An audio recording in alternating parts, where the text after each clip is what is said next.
Sveiki, norėčiau pakalbėti apie štai šią užduotį. Nors iš principo tai nėra labai sudėtinga užduotis, tačiau dalis mokinių pasirenka labai sudėtingus sprendimus. Na ir aš norėčiau užvesti iš pat pradžių ant teisingo kelio.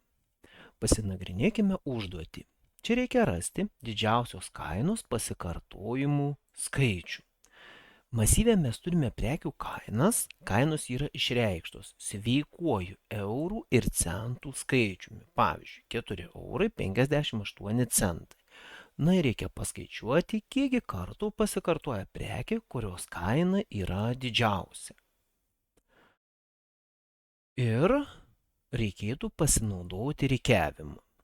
Na, čia kaip jau ir priverstinis dalykas. Ir kągi reikia išvesti kaip rezultatą? Tai kiek buvo tų pasikartojimų. Ir mums dabar reikia laikytis reikalavimų. Panaudoti dinaminį masyvą, turėti funkciją duomenų skaitimui, rikiavimui atskirą funkciją, na ir po surikiavimo apskaičiuoti tos didžiausios kainos pasikartojimus. Nuo kogi reikėtų pradėti ir kurgi klysta mokiniai?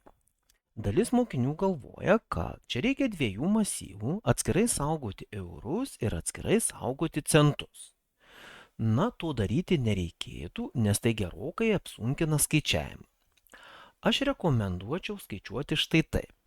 Kai bus sukuriamas masyvas, mes turime pirmą skaičių 6, kuris pasako, kiek masyve bus narių. Masyvas vienamatis ir nestruktūrinis. Čia tiesiog saugomos kainos. Kainas rekomenduoju saugoti centais. Taip gerokai lengviau skaičiuoti. Pavyzdžiui, 4,58, tai yra 4,58 eurai. Taip reikėtų išsaugoti, kad tai yra 458 centai. Ir taip išsaugoti visus masyvo narius. Po to, kai mes išsaugome masyvo narius, mes juos galime atskiroje funkcijoje surikiuoti ir surikiavus mes matome, kad nulinėje vietoje, tai yra kur indeksas 0, atsiranda skaičius, kuris yra didžiausias. Na, o kadangi mums reikia didžiausios kainos pasikartojimus skaičiuoti, tai mes tikriname, kiekgi bus masyve narių, kurie atitinka nulinį narį pagal indeksą. Tai yra štai šitie du nariai. Ir toks sprendimas yra pakankamai paprastas. Nuo kogi reikėtų šį sprendimą pradėti? Pirmiausiai, pasirašome biblioteką, kad būtų lengviau skaičiuoti. Na ir sekantis žingsnis būtų kas? Mums dabar reikia išsisaugoti pradinius duomenis. Tai tam mes naudojame dinaminį masyvą pagal reikalavimus. Aš, pavyzdžiui, rašau, kad tai bus kokia nors seka sveikųjų skaičių, nes man reikia saugoti tik tais centus. Ir pirmoji funkcija būtų skaitimas. Į skaitimą siunčiu seką. Dabar ši funkcija yra void tipo, nes man gražinti per vardą nieko nereikia. Man reikia tik tais gražinti per parametrus, tai yra masyvą. Kad masyvas būtų gražinamas, aš uždedu, kad tai bus nuoroda. Ir dabar kągi ši funkcija darys? Ši funkcija pirmiausiai turėtų atsidaryti failą, palaukit, aš tik tais pasižiūriu, ar tikrai čia pagal failą, taip, čia iš failo skaitome. Pirmiausia, atsidarome failą.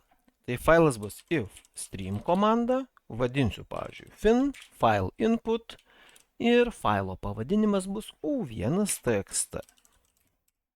Viskas, failas jau paruoštas darom. Pirmasis skaičius faile pasako, kiekgi bus iš viso duomenų. Tai panaudokime kintamai n ir jį perskaitykime. Ir iš karto rekomenduoju pasitikrinti, ar aš jį tikrai galiu perskaityti. Man sako, kad tai bus 6. Viskas labai gerai, pirmas skaičiukas ir yra 6. Reiškia, failą aš matau, su failu aš galiu dirbti. Sekantis žingsnis pasilengvinti savo darbą, tai būtų taip, seka resize. Kodėl taip? Iš karto masyvo dydis tampa 6 vietų. Keičiu masyvo dydį. Štai taip. Na ir toliau belieka masyvą tik užpildyti. Bet reikia skaityti po 2 skaičius. Reiškia, aš suku ciklą imu nuo 0 iki n-tojo nario, tik matote mažiau už n, tai reiškia pagal šitą duomenų failą bus nuo 0 iki 5 ir ką ašgi skaitysiu, eurus ir centus. Tai aš susikuriu du kintamosius eurai centai, aš juos skaitau iš failo eurai centai ir dabar saugusiu į masyvą.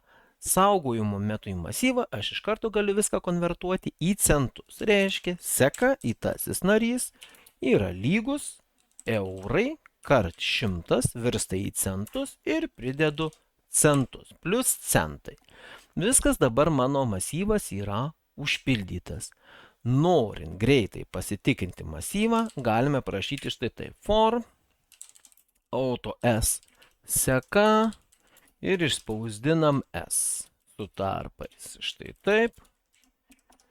Patikrinam. Ir aš skaičius matau. Žiūrėkit. 4, 5, 8, 2, 3, 6, 6, 8, 2 ir taip toliau. Duomenys yra puikiausiai perskaitomi, išsaugomi ir gražinami atgal į pagrindinę funkciją. Sekantis dalykas pagal reikalavimus būtų duomenys reikia surikiuoti. Rikiavimą dalis jūsų žinote, gal dalis esate primiršę. Tai, rikiavimą reikia atlikti atskiroje funkcijoje. Įvardinsim, kad tai yra rikiavimas. Ir galima rikiuoti dviem būdais, aišku, jų yra ir daugiau, bet mokykloje užtenka naudoti du būdus. Jie puikiai tinka egzaminui. Taigi, kaip yra rikiuojami duomenys, tai yra naudojami du ciklai. Ir tiesiog tikrinami duomenys, ar jie stovi savo vietose, jeigu stovi ne savo vietose, jie yra sukeičiami ir būtent tokia tvarka, kokia mums reikia. Taigi, imame masyvą nuo 0 iki seka.size, kas yra labai patogu su dinaminiais masyvais, nieko nereikia siuntinėti kintamojo n. Tada viduje šito ciklo imamas antras ciklas, kuris prasideda. Na ir dabar reikia apsispręsti, kurį mes rikiavimo būdą naudosime. Ar mes tikrinsime tik du gretimus narius ir viską sukaitaliosime, ar iš karto naudosime įterpimą.